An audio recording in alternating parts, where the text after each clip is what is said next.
Today I wanted to talk about deposits on animals when you're selling them and how much you're going to want to have as that deposit. Because Mr. Red here was sold.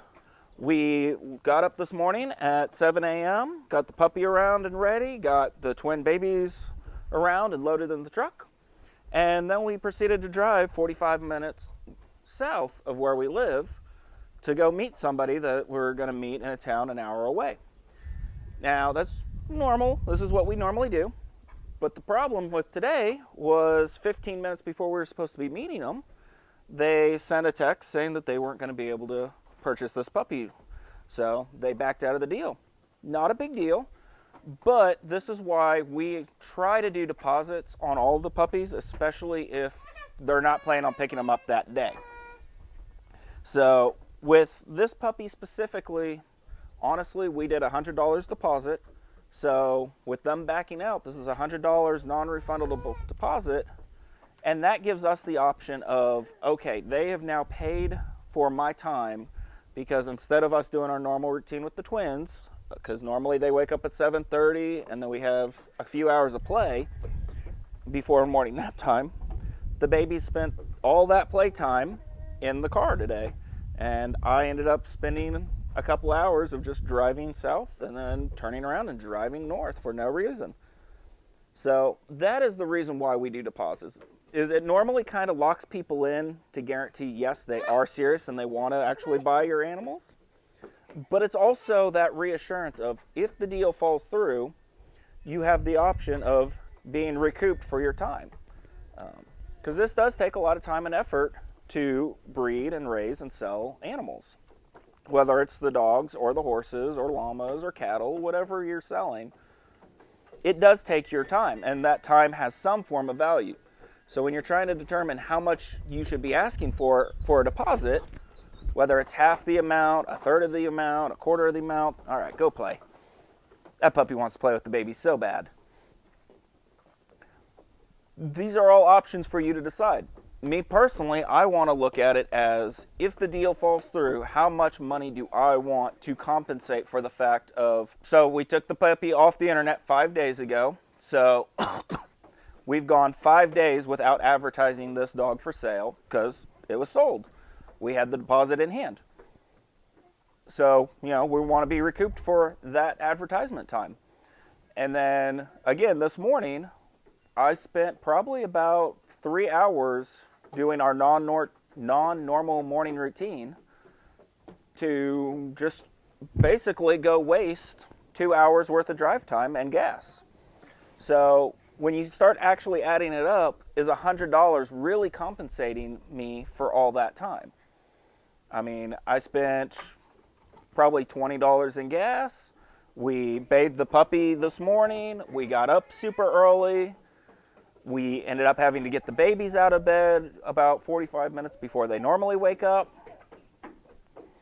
So am I profiting off of this deal? Yes and no. I mean, yeah, I'm making a little bit, because all it really costed me is advertisement time and gas. But at the same time, I have several hours invested in this deal, and the deal fell through, which is fine. I mean, my heart goes out to the person that fell through on the deal, because the story they gave, it's a legitimate reason. I mean, and I feel bad for them. And honestly, if they would have told me this last night, I probably would have just given them the refund. And as a seller, that's your option. Even though we post everything non-refundable deposits, it puts you in control of, if you're out time and money, then you keep the deposit. If it was one of those deals where they gave us the deposit and we pulled it off the internet and literally the next day they called and said they needed to back out, I would be very willing to refund that non-refundable deposit, because at that point we're not out anything. But since, in my opinion, since today we drove, 45 minutes of an hour drive to go meet them, and that's when we got the word that they backed out. I'm not upset about it. I'm not mad at them for it. But I am looking at, okay, I've now invested a bunch of time and effort into this deal, and you're backing out on the deal. So yes, I am going to keep this deposit. So out of the 11, we have sold or donated all of them.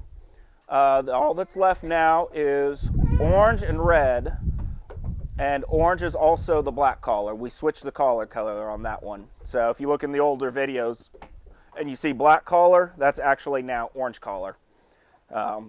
It outgrew the black collar, and we didn't have another black collar to replace it, so black became orange. And orange is in a similar situation, but not quite the same. There's a couple of people that were talking about wanting orange. They never actually put money down, and those deals just haven't come through, so which is fine. You know, things happen. A puppy is a big investment. It's not just your upfront cost of, you know, however much you're paying for the puppy. You're also committing to a lot of time in training it, a lot of time of playing with it and encouraging that animal to become part of your family. A puppy is a big commitment. I don't want somebody on a whim, you know, one afternoon sees a puppy for sale and be like, I'm just going to buy this on an impulse buy. Impulse buys, those aren't the people we're looking for. We're wanting people that have actually put some thought in it, talked to their family, and as a family has decided this is what they want. So I'm perfectly fine with the fact that we still have these two left, but they do still need to find homes. So we're putting Red back on the internet, advertising him on Puppy Find. Orange has never come off Puppy Find. And I feel like we're doing pretty good on getting them all sold. We've heard back from the first puppy, puppy number 1. He ended up getting donated to an organization called CARES. So that sounds like a wonderful organization. And we just heard back from them yesterday. And apparently he's doing absolutely fantastic. So the people training him and working with him are saying that they absolutely love him and he's learning and doing really well so far. And they've had him for about 2 weeks now. And what CARE is it's an organization that's going to take these donated puppies and they actually send them to a prison facility. So actual prisoners, inmates, are the ones that are taking care of the puppy for the first year. So they're the ones in charge of puppy training it, teaching it to heel, sit, stay, come, all your normal general dog commands.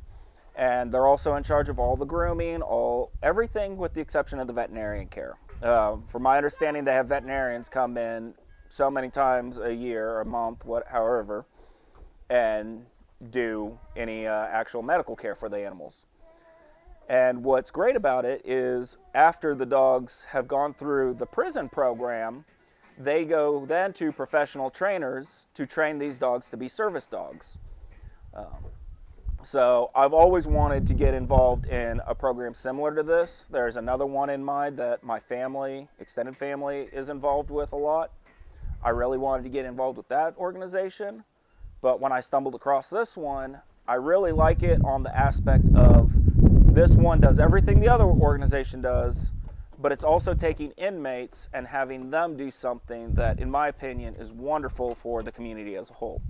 And along with it, it's possibly taking somebody and teaching them a life skill that's going to change their life for when they get out of jail. I would imagine these people could go on to be professional dog groomers, professional dog trainers. It opens a lot of doors for them, and it's not just them sitting incarcerated and serving out their time. So I really like the idea of this organization, CARES. I've only known about it for about a month. So this first donation dog is kind of a test run to see how it all works and see, is it as great as we think it is? And it sounds pretty great. Hi, Brianna. So I just wanted to do a short little video on, down payments and how, in my opinion, they should work for selling animals. So I hope you enjoyed this. Hope you got something out of it. I'm Ben with MD Triple Creek. Have a good one.